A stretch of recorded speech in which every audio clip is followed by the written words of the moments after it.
Today I'm going to show you how to set up a quick and easy quarantine tank. It's nothing fancy, but it'll get the job done. Stay tuned.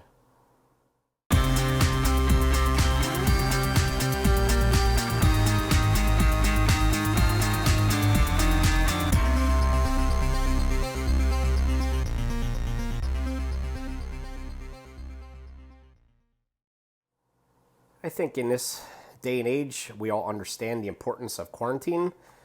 With everything that's going on, we realize what can happen if sick people get mixed in with not sick people. The results can be pretty bad. Same exact thing happens with our fish, and maybe even worse so because they are confined to a very small glass box, and there's not a whole lot of water going around. So, if one fish were to carry in some kind of a disease or parasite, it can spread pretty rapidly to the rest of your fish. I think we all understand that. So today I found a couple of fish at a local fish store. It was one of the chain stores. I happened to go in and I saw a couple little fish that I had been eyeing up. So I kind of saw them yesterday. I said, all right, I'm going to get these guys and I want to set up a quarantine tank because let's be honest, I don't 100% trust the fish coming out of the store, although I have gotten some hidden gems there. Some of my fish that I've had the longest I've picked up here. So you can get some good fish there, but I'm always cautious about picking up anything there. So I went home, set up this quarantine tank. I went back, I got my fish, and they're in there now. And they are, I got a pair of these little shark nose gobies.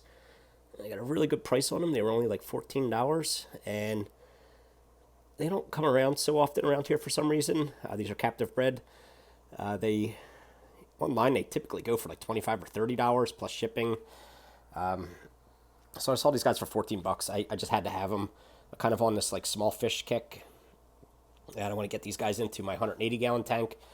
But I definitely do not want to risk exposing all of my nice fish that I've had for a very long time to any sort of sickness.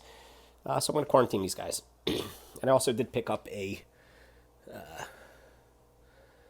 emerald crab. I typically don't quarantine my inverts, but I threw him in there, and I have one of my tanks is kind of infested with bubble algae, so I grabbed one of those marine blocks from the sump to see if he would go for it, because everybody always says emerald crabs eat bubble algae, and I'm going to keep an eye on him, see if he actually does. So we'll see. But anyway, back to the quarantine tank. You don't have to have anything fancy to do this. I mean, basically all you need to do is set up a separate tank, separate everything, keep it away from your main stuff, and just make sure your fish are healthy and eating, and you'll have a much better chance of success when you introduce them into your main display. So first things first, pick a location for your tank. This right here, I would normally say is a terrible location for a fish tank. Look at it. It is on a radiator. And if this were the winter time, my fish would cook. This would be a terrible spot for it. So don't be like me. If you live in a cold climate and your heat is on, you will have very, very bad results. Luckily for me, it is now summertime, so that heat is not on. That's not going to be on for several months. So I can get away with this now. I'm more worried about keeping the tank cool rather than heating it up. So I'm going to put it here just temporarily, for a couple weeks, just so I can get my fish, observe them for a while. You get a lot of different opinions about quarantine. I mean, for me personally, I like to get the fish, just put them in a tank, normal salinity, everything, and just observe them. Just see how they are, see if they're sick or not. And take it from there. And then if a problem comes up, then address it. Other people will just go right to the medication and start doing this, that, and the other thing. And honestly, I used to be like that, and I had pretty poor results. A lot of fish didn't make it. And I've had better results just kind of taking a wait-and-see approach. But anyway, location. Pick a location for your tank. I was going to put it in the basement, but I figured up here in the spare bedroom, I'll get a better chance to see these fish every time I come in here. You need a tank. It's a 10-gallon I have here. You don't need anything great. This was just an extra 10 gallon that I have laying around. If these were bigger fish, I would say, hey, get a bigger tank. But for these fish, this will be fine. And a filter. I've got a hang on the back filter, just a aqua clear. And this is just a normal filter. It's got a sponge in the bottom. But the important thing, which is why I was able to put these fish in here directly, I got a bag of media, which I took out of my sump. I always keep a couple bags of media sitting in my normal fish tank. So in case if I ever need to set up another system right away, like for whatever reason, I've got some cycled media on hand, and I just drop it in a filter, and we're good to go. So that's what I did with that. So that media will help filter the water column.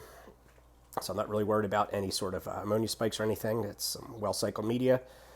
And if I do have to medicate this tank for whatever reason, I'll consider that media contaminated, and I will discard it. I'll just put a new bag into the sump for the next time I need it. So yeah, location, tank, filter. I would strongly recommend a lid, one of these glass top lids. These little guys love to jump out of tanks, so I've got a lid on it, and it's pretty tightly sealed. I've got all the stuff there. So that'll keep them out of there. I did put a heater in here. Probably won't need it because, like I said, it's quite warm out. It's the summertime. But just in case the air conditioner gets the room too cold, that will kick on and keep the temperature regulated. A little floating thermometer in there so I can just test the temperature. And then an air stone. Hey, I've got an air stone. I'm going to throw it in there just to make sure that these fish have tons of oxygen. So I put that in there. Probably don't need it. It's not necessary, but hey, if you've got it, why not? Let's give these little fish the best chance that they have to survive. Get lots of oxygen. They'll be happy that you did it. And a couple pieces of, just some objects for them to hide in. Just these plumbing fixtures work great. The fish can hide in there. If you need to remove them, it's super simple. No fish are going to be hiding in little crevices or anything. You can get them out. You can clean them. So I always just recommend using those things. And that's pretty much all that you need. Oh, and I have a light on here. Not necessary, but if you do want to check on your fish, if you've got a light, put it on there because you're going to want to just observe these fish. You can use a flashlight or whatever you want to do. But if I have this light, I'm going to put it on here. And this way I can tell if there's any problems with my fish. I'll be able to see it a lot better. And that's pretty much it. I'm just going to wait it out, and if any problems come up, I'll address it. But as far as the equipment, I set this thing up in, 20 minutes or so. I just had to mix up some salt water, threw everything together because I've already have it sitting around. And if you don't have everything here, I would suggest having it on hand because you never know when you're going to pick up a new fish or if something's going to happen with one of your existing fish and you need to get them off on his own. It's good to have the equipment on hand to be able to throw something together like this and use it. So that is about it. If you've got any questions or comments, please leave them below. And I look forward to making another video, and I will catch you in that one. Thanks for watching.